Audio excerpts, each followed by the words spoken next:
हागे मन मोहऊ तोर चोर गे जानू दिला बहु कठोर गे। आगे पगला के हाल बना के देली काहे छोड़ गे। कि खेला कवन खेली के फसैली अपना जाल में। कि आगे सोना यारा तार पहतऊ पगला के हाल में। आगे रुस जब जहानी त भूखल रह जाइयोगे।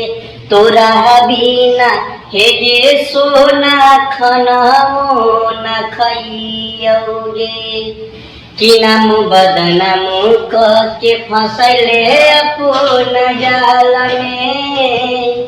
कि आगे सुना यारा बातर पहतहु पगला के हाल। आगे कठी के करे जा हो गेलौ कि तोर जान गे। पगला के हाल बना के छोड़ा देली जान गे। कि एको घुट पनियो न दही तर पत हाल में।